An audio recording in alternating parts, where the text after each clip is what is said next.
Here it is, the heart, the tender, vulnerable heart, usually cased in some way, protected.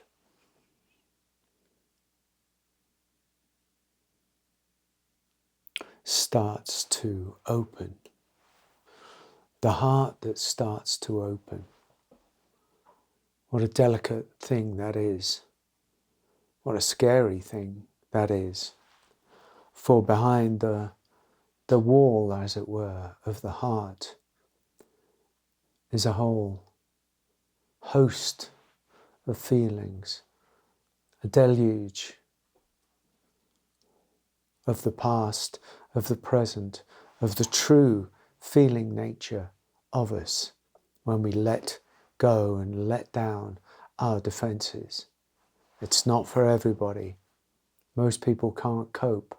Most people don't want to cope. And most people don't have the opportunity to let down the guard of the heart. But I will say this, that if awakening or freedom or a deeper calling has touched you in some way, then your heart is involved. And there's no turning back. Once the heart has started to open and reveal itself to you, there's no going back. You can fight that momentum, that inevitability, as it were, all you like. But it won't really make any difference because you're struggling to block the dam that has already started opening, and the water is beginning to pour forth. And I know it sounds, terrible or frightening, scary, overwhelming, too much, but it's not. It's the opportunity for a deeper freedom in this life, in this existence. And that opportunity is at hand for those whose heart has started to open. This is a very deep spiritual truth, a very deep human truth, where the human and the spiritual become one because they were never separate. And yes, it involves a certain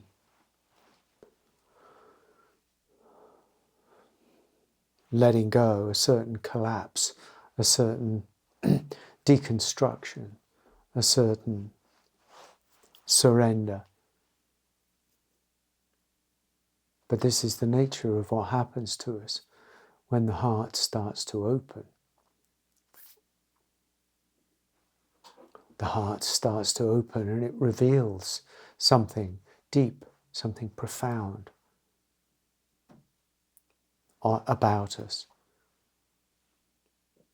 It reveals much pain, potentially, but also it reveals much depth and beauty, a beauty untouchable when everything is defended, a clarity, an intuition, our true nature. Our true nature is our depth. Our true nature is our heart that's opened. It doesn't have to be, and is never anyway, what you imagine it to be. Those that imagine, oh, well, the heart open means this or that, or weakness, or just vulnerability, or, I don't know, some imagination of it. That's not correct. It actually,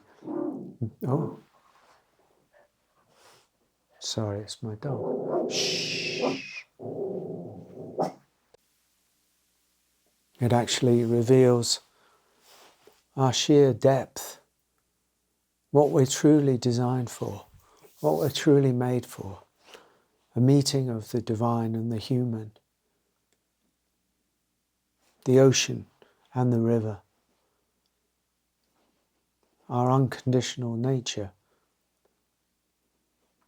And that's what calls us. And that's what this is all about. That's what this calling is. That's why I'm speaking to it.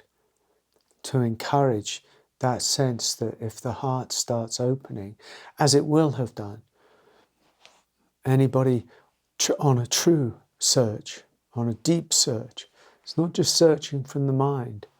The heart is involved in this because the heart wants a freedom that it doesn't have when it's encased in its conditioned ways, when it's guarded by the soldiers, who came online when we were young,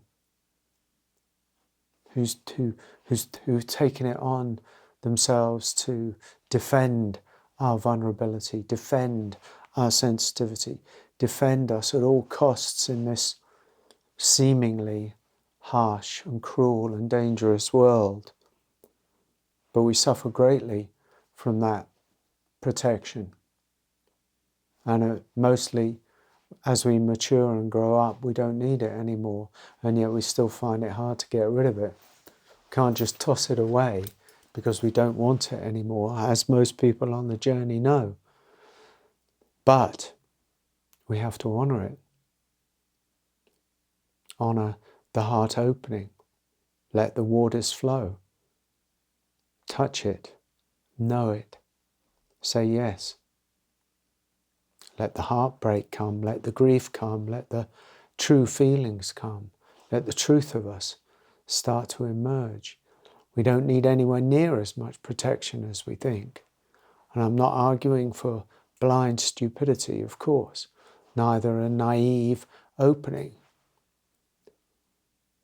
that allows us to be at the mercy of other people. I'm talking about actually seeing clearly that the defenses that we carry around mostly are unnecessary.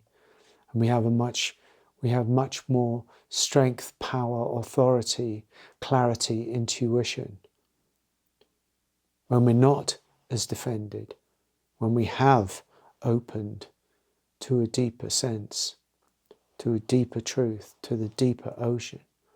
But this involves saying yes when the heart starts to open. And so it is. So that's the invitation here. Many blessings.